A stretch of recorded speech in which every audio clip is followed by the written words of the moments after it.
నమస్కారం సార్. నమస్తే అండి. సార్ మీ పేరు? పంజా సురేష్ అండి.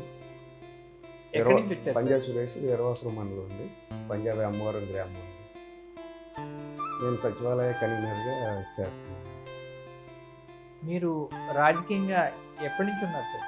ఒక 30 సంవత్సరాల నుంచి రాజకీయంగా ఉన్నాను. మీకు గ్రంథి శ్రీనివాస్ గారికి పరిచయం ఎప్పటి నుంచి సార్? ఇంచుమించు 2014 నుంచి ఆయనతో ట్రావెల్ చేస్తున్నాను. 2019 ముందు అభివృద్ధి, 2019 తర్వాత అభివృద్ధి, దాని వ్యత్యాసం చెప్పగలరా? చంద్రబాబు గారి టైంలో కొద్దిగా అభివృద్ధి అయితే నేను చూడలేదండి. ఈయన వచ్చాక ప్రతి ఊరికి ఏదో ఒక విధంగా ప్రతి ఊరు డెవలప్ అయింది. ప్రతి ఊరిలోనూ అభివృద్ధి జరిగిందండి. మీ ఊర్లో జరిగిన అభివృద్ధి గురించి అంటే ఒక డ్రైనేజ్ గురించో, లేకపోతే ఏదైనా స్కూలు, హాస్పిటల్, అలా ఏదైనా ఈ 5 సంవత్సరాల నుంచి జరిగిన అభివృద్ధి గురించి చెప్పగలరా? మా ఊర్లో వచ్చే సీసీ రోడ్లు బాగా వేసారండి. మాకు రైతు భరోసా ఒకటి వచ్చిందండి, అంగన్వాడీ భవన్. ఈ మధ్యకాలంలో వాటర్ చెరువు ఒకటి తగ్గాం, వాటర్ ఇబ్బంది అవుతుందని దానికి కూడా ఆయన సహకారం చేశారు.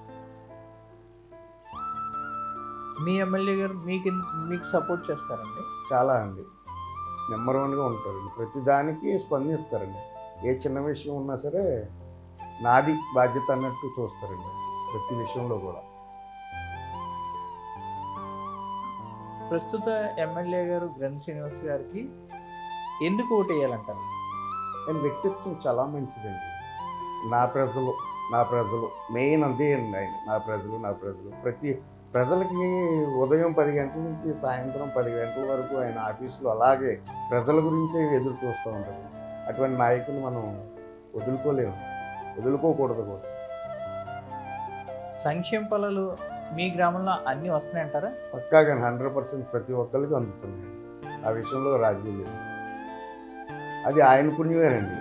ఇక్కడ గ్రంథి శ్రీనివాస్ గారు, ఆయన సీఎం జగన్మోహన్ రెడ్డి గారి దయ. సార్, ఇప్పుడు భీమవరంలో జరుగుతున్న అభివృద్ధి గురించి మీకేమన్నా తెలిసిన విషయాలు చెప్పగలరా? అభివృద్ధి అంటే భీమవరంలో చాలా బాగా చేస్తున్నారండి. ఇప్పుడు 4 ఎకరాలు గవర్నమెంట్ హాస్పిటల్కి 100 పడకల హాస్పిటల్కి ఇచ్చి దానం చేసి అది చేస్తున్నారండి. అప్రోచ్ రోడ్లు అంజబాబు గారి టైంలో ఆగిపోయినాయి, అన్నీ శాంక్షన్ చేయించారండి. తాడేరు వంతెన వేయించారు ఇబ్బందుల్లో ఉంటే. భీమవరం మున్సిపాలిటీలో అయితే చాలా వేసారండి సీసీ రోడ్స్. నేను ఎప్పుడు మేము ఎక్కడ చూసుకున్నాం, అంత అభివృద్ధి చేశారండి భీమవరం. అంజబాబు గారికి గ్రంథి శ్రీనివాస్ గారికి వ్యత్యాసం చెప్పగలరా? అంజబాబు గారు అంటే మనం వెళ్ళామనుకోండి, వచ్చావా వెళ్ళేవా అన్న విధానంగానే ఉంటాడు. ఈయన అలా కాదండి. మనం ఆయన వెళ్ళంటే ముందు నీదేంటి ప్రాబ్లం, దాన్ని సాల్వ్ చేసేదాకా నిద్రపోరండి. మీ ఎమ్మెల్యే గారు మినిస్టర్ పదవిని తృణప్రాయంగా వదులుకున్నారు, ఎందుకంటారు? జిల్లా గురించి అండి మెయిన్ 100% మనం భీమవరం జిల్లా కావాలి, దాని గురించి ఆయన మినిస్టర్ వదులుకున్నారు. అంత గొప్ప త్యాగం ఏ నాయకుడు చేయడండి. మీ ఊర్లో ఓట్లు ఎన్నండి? సుమారు 1400 ఓట్లు ఉంటాయండి. అందులో గ్రంథి శ్రీనివాస్ గారికి 2024లో ఎంత మెజార్టీ ఇవ్వగలరు? 250 వరకు రావచ్చు 100%. Okay sir, thank you sir. నమస్తే అండి. నమస్తే సార్. నమస్తే.